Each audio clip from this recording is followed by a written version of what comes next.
NFPA 70, the National Electrical Code, in Section 501.13 A3 addresses the use of equipment in Class 1 Division 1 hazardous locations. This section states that Class 1, Division 1 equipment that is identified for use in Class 1, Zone 0, Zone 1, or Zone 2 locations shall be permitted in those hazardous locations, provided it's done according to the manufacturer's instructions. This means that if a piece of equipment, including telephones, is designed and certified for use in any of those zones, it can be used in a Class 1, Division 1 environment. The key here is the identification by the manufacturer for use in those specific zones. Equipment used in potentially hazardous locations needs to be designed to prevent ignition of flammable gases or vapors that may be present. This is achieved through various protection methods such as explosion-proof enclosures, intrinsically safe circuits, or other approved techniques. The NEC provides guidelines for selecting and installing equipment appropriate for the specific class, division, and zone of the hazardous location. The interpretation of Section 501.13 A3 indicates a direct allowance for Class 1, Division 1 equipment to be utilized in Zone 0, Zone 1, and Zone 2 hazardous locations, assuming that it is explicitly identified for such use by the equipment manufacturer. This identification is crucial because it signifies that the equipment has undergone testing and certification to meet the safety standards required for operation in these hazardous environments. Telephones specifically designed for Zone 1 environments offer a level of protection against ignition hazards that is considered equivalent to that of Class 1, Division 1 telephones. This equivalency suggests that Zone 1 telephones are engineered to prevent the occurrence of sparks or thermal energy sufficient to ignite flammable substances present in the environment. Firstly, understand the classification system. Hazardous locations are classified based on the type of hazardous material present, the likelihood of its presence, and the duration of its presence. Class 1 locations involve flammable gases or vapors. Divisions indicate the probability of the presence of these substances under normal or abnormal operating conditions. Zones are an alternative classification system used internationally and are increasingly common in North America. Zone 0 is an area where explosive gas is continuously present or present for long periods. Zone 1 is an area where explosive gas is likely to occur in normal operation. Zone 2 is an area where explosive gas is not likely to occur in normal operation, and if it does, it will only exist for a short period. Secondly, equipment designed for hazardous locations must undergo rigorous testing and certification processes. These processes are conducted by nationally recognized testing laboratories to ensure that the equipment meets the required safety standards. The equipment is evaluated for its ability to contain explosions, limit surface temperatures, and prevent the release of electrical energy that could ignite flammable materials. Thirdly, explosion-proof enclosures are designed to contain any internal explosion and prevent it from propagating to the surrounding atmosphere. These enclosures are typically made of robust materials such as cast iron or aluminum and are constructed with tight-fitting joints and flame paths. The flame paths are designed to cool the escaping gases below their ignition temperature, preventing an external explosion. Fourthly, intrinsically safe circuits limit the electrical energy to levels that are too low to ignite flammable materials. This is achieved by using specially designed components and circuit configurations that restrict voltage and current. Intrinsically safe equipment is often used in instrumentation and control systems where low power signals are present. Fifthly, other protection methods include increased safety, which involves designing equipment to prevent the occurrence of sparks, arcs, or hot surfaces. This is achieved by using robust insulation, minimizing clearances, and employing temperature monitoring devices. Sixthly, encapsulation involves encasing electrical components in a resin or epoxy material to prevent contact with the hazardous atmosphere. This method is commonly used for small components such as resistors and capacitors. Seventhly, purging and pressurization involve maintaining a positive pressure of clean air or inert gas inside an enclosure to prevent the ingress of flammable materials. This method is often used for large equipment such as motor control centers. Eighthly, it's crucial to always consult the manufacturer's instructions for specific equipment used in hazardous locations. The manufacturer's instructions provide detailed information on the proper installation, operation, and maintenance of the equipment. These instructions also specify the hazardous location classifications for which the equipment is approved. Ninthly, proper installation is essential for ensuring the safety of equipment in hazardous locations.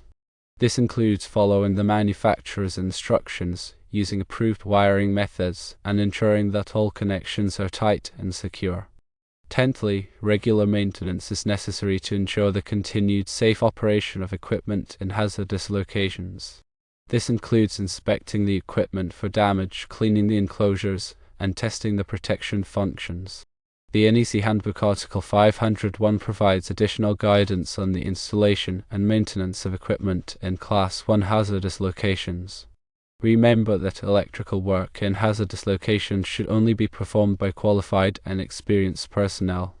These individuals should have a thorough understanding of the NEC and the applicable safety standards. Failure to follow proper procedures can result in serious injury or death. Always prioritize safety when working in hazardous locations and consult with qualified professionals if you have any questions or concerns. To further clarify, let's delve into the specific aspects of applying NEC Section 501.13 A3. One must first establish that the equipment in question, such as a telephone, is indeed identified for use in the specific zone as indicated by the manufacturer. This identification isn't merely a claim, it's backed by rigorous testing and certification from a recognized testing laboratory. This certification confirms that the equipment meets the stringent requirements for preventing ignition in the designated hazardous atmosphere. The manufacturer's instructions are more than just a user manual. They are a critical document outlining the precise conditions under which the equipment can be safely operated, the specific installation procedures required to maintain its safety rating, and the necessary maintenance protocols to ensure continued protection. Ignoring these instructions voids the safety certification and can create a significant hazard. Considering the equivalency between Zone 1 and Class 1, Division 1 equipment, it is rooted in the similar levels of protection offered against ignition hazards. Both designations aim to prevent the ignition of flammable substances through limiting energy containing explosions or isolating electrical components from the hazardous atmosphere. However, it's vital to acknowledge that the classification systems themselves differ. Divisions are based on the likelihood of hazardous materials being present under normal or abnormal operating conditions, while zones focus on the frequency and duration of the presence of explosive gases.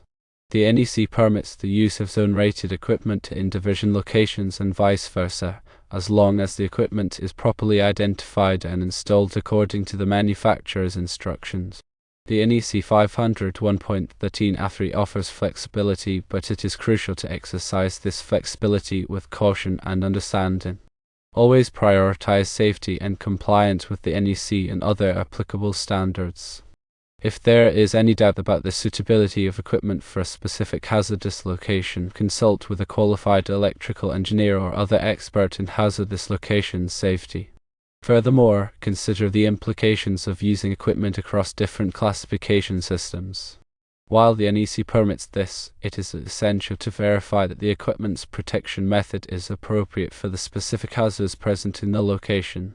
For example, equipment with increased safety protection might be suitable for Zone 2 locations, where the risk of explosive atmospheres is low, but it may not be sufficient for Zone 0 or Zone 1 locations where the risk is higher.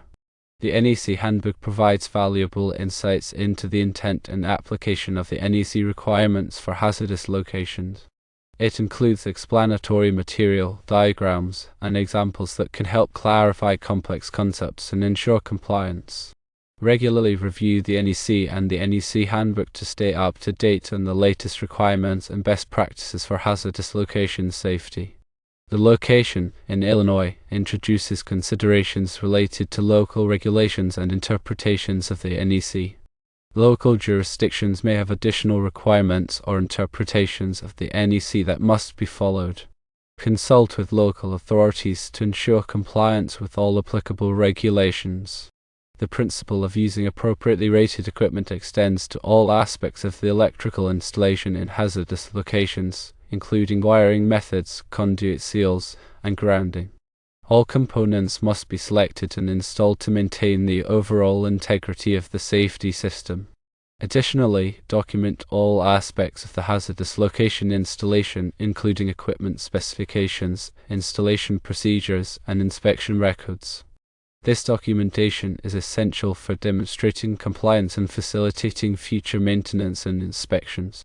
Continuous training and education are vital for personnel working in hazardous locations. Ensure that all personnel are properly trained on the hazards involved, the applicable safety standards, and the proper procedures for working with electrical equipment in these environments. Lastly, cultivate a strong safety culture within the organization, emphasizing the importance of following safety procedures, reporting hazards, and continuously improving safety practices. Remember that safety is always the top priority when working in hazardous locations.